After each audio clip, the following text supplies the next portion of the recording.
ایران کے دورے پر مسلمانوں کا وفد چلا گیا، انہوں نے دسترخوان بچھا دیا مسلمانوں کے لیے، ون سمن نے کھانے سجا دی اس پر۔ جب کھانے لگے ہوئے تھے تو صحابی کھانا تناول فرما رہے ہیں، ایک صحابی کے ہاتھ سے لقمہ گر گیا دسترخوان پر، تو اس صحابی نے وہ لقمہ اٹھایا اور اٹھا کر وہ کھانے لگا۔ جب وہ کھانے لگا تو ساتھ بیٹھے ہوئے صحابی نے کونی مار کر اسے کہا، کیا کر رہے ہو؟ ارے کیا کر رہے ہو؟ یہ کیا کہیں گے؟ بھوکے ہیں، نیچے سے چیز اٹھا کے کھاتے ہیں، اتنے سارے کھانے لگے پڑے ہیں، خدا کے بندے وہ اٹھا کے کھا لے، تو نیچے سے اٹھا کے کھا رہا ہے، کیوں ہمیں ڈیگریڈ کراتا ہے؟ بتاتے ہیں کہ اس صحابی نے بڑی بے نیازی سے اس کی طرف دیکھا اور دیکھ کر کہا، میں ان کو کیا دیکھوں، یہ مجھے کیا کہیں گے اور کیا نہیں کہیں گے؟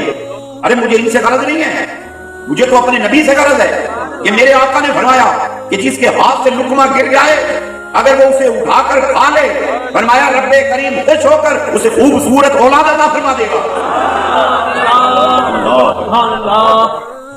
پہلی چیز اللہ خوش ہو جائے گا،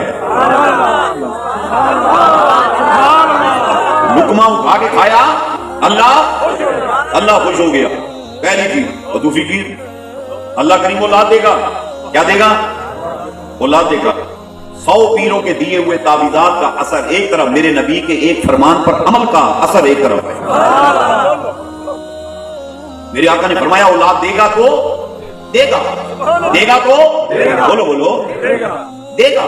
اچھا سنو، اگلی چیز کیا ہے؟ اولاد دے گا، اور فرمایا خوبصورت اولاد دے گا۔